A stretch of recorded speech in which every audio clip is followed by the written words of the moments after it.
weligaa ma maqashay dayax-gacmeed ama satellite?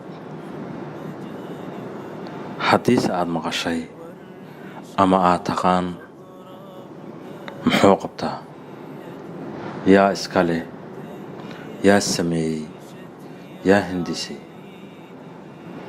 waxaynu ku ogaan doonaa barnaamijkan aynu kaga hadlayno tegitaanka hawada sare iyo qalabka loo adeegsaday. magacaygu waa Cali. ku soo dhowaada barnaamijka hawada sare.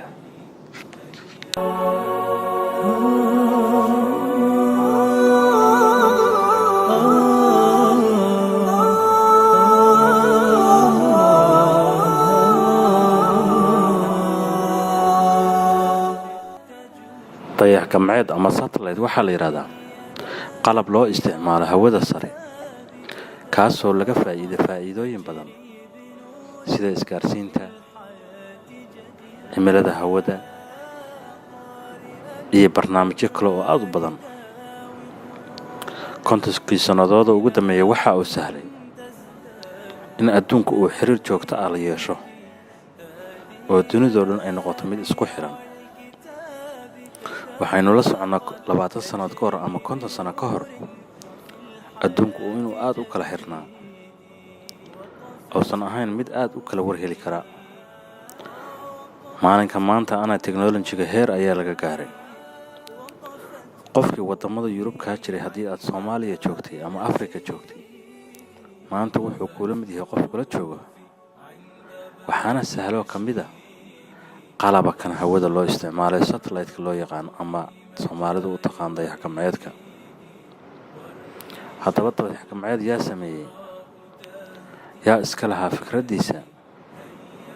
iyada waxaynu ku qaadaa dhigi doonaa barnaamijyadeena soo socda.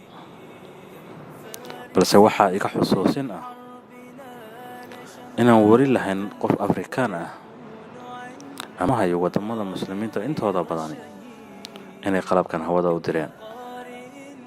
dhammaantood qalabka hawada sare loo adeegsaday isgaarsiinta iyo wax walba aad u sahlay waxaa iskale wadamo reer Yurub.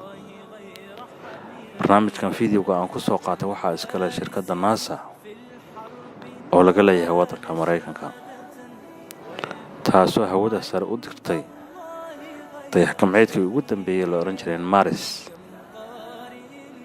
Mars wuxuu sahli doonaa inuu adduunku dhammaantiis isku xirmo, fududeeyana isgaarsiinta iyo waxyaalaha la mid ah. waxaynu la soconaynaa maanta heer gaarnay xagga technology-ga, maxaa yeelay wax kasta maanta way fudud yihiin. jaamacadaha adduunka ugu horumarsan waxbarashadoodii iyo duruustoodii ayaad maanta waxaad ku helaysaa free. kombiyuutarka shaashadiisa inaad mouska keli ku siiso ayaa waxay ka xigtaa inaad wax barato.